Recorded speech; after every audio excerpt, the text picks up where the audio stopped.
Well, that's very good to hear from you guys. I've been not having a good time recently. Yeah, I know. Things have been going so bad that I found myself sleeping on the floor of a restaurant, all right, last week. And after 3 days, the manager had to have a word with me, and he just came over to me and went, "Mate, I don't think she's coming."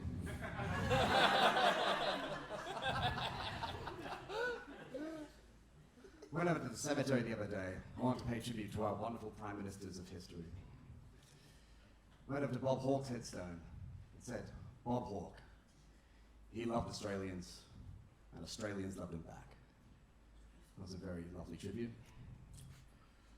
I looked at Harold Holt. It said, "Harold Holt. He loved the sea." No mention of how the sea felt about him. We all suffer from unrequited love. I suffer from it for a very long time. No one knows what to say to you when you're a lovelorn person. They'd always say things to you like, mate, you need to love yourself first. The love you're looking for isn't out there. It's in here. And here. I always thought that was just bullshit, but I had an epiphany last year. There really was something in here. It was a brain tumor, as it turns out.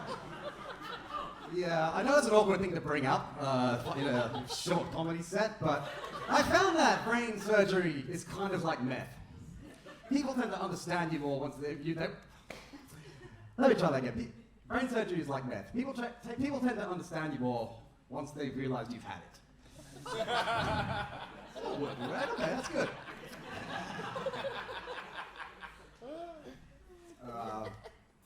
So yeah, me and that tumor, we had to break up. I just didn't appreciate the presence. So I was left deaf in one ear as a result of the operation.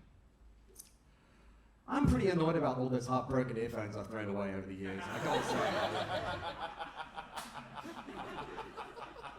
I bought some very expensive earplugs to protect my other ear. They're $500.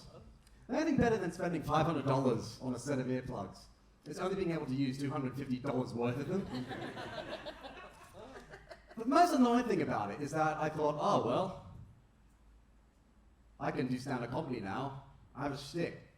Turns out I'm not even the funniest half-deaf comedian in Melbourne. Check this guy out. Yeah, if you YouTube half-deaf comedian, this guy shows up. I feel like Ray Charles when Stevie Wonder showed up. It's like, yeah, I bet you haven't seen a blind guy play piano like this. Then 10 years later, who the fuck's this? Anyway, that's where I am with that. So luckily, from a comedic standpoint, I also got Bell's palsy. That's what I usually tell people that, I have Bell's palsy. The thing about Bell's palsy is that when you have Bell's palsy, the hardest thing to say is Bell's palsy. Yeah, I know it's hard to say this when you got a lisp, but there's 10 letters in Bell's palsy and managed to fuck it up twice for us. So if it's all the same to you, I'm a resting bitch half face. A resting bitch half face, very sarcastic face. I miss the ability to warmly smile at people, right? Because when I warmly smile at people, or I attempt to warmly smile at people, half my face looks punchable, and the other half looks already punched.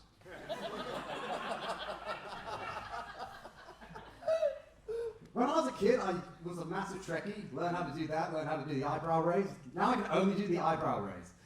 I feel like God's giving me a massive wedgie for being a nerd. The other thing is that my memory's fucking gone, so, I don't know if anyone with ADHD feels this, where it's like, if I get dementia, how will I know? I've lost my train of thought. Here's my replacement bus service of thought. Is that the term in Australia? When replacement bus service? I don't know. When the train goes down in Brisbane, there's usually just a voice in the intercom that goes, "Train's fucked, here's your bus cunt." So. You know what else is great? When I had a childhood stutter, right? And after years of speech therapy, I got over it. Then the surgery happened, my face imploded, and now I have a stutter all over again. You know the drummer from Led Zeppelin, the one who lost his arm and then had to relearn how to drum with just one arm? It's like that guy if he then lost his other arm. Okay, there we go. Oh yeah, that's it, trumpet. So you know what my degree was? I used to be a jazz trumpeter. Can't do it anymore, because the face is gone. Yeah, so I managed to make a jazz degree useless. I'm putting up a hex there so I can not play Australia's least popular music. My band used to call me Trumpet Tits for some reason. That was just a dumb name that they gave me. Now I'm the artist formerly known as Tits.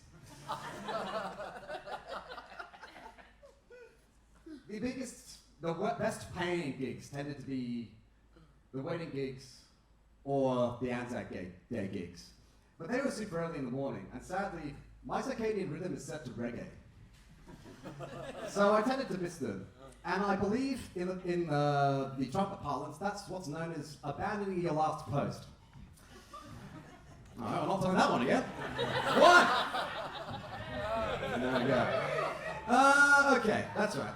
So, you're probably wondering about my accent. It's autistic, apparently. According to my psychologist, anyway. She told me that the first 5 minutes of that first session, you know you're doing well when you got a psychologist and you want to kill yourself more after the appointment you're there.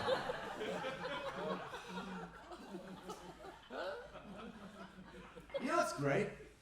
Is that because I have autism, I can never read people's facial expressions. And now, you can't read mine. Thanks so much.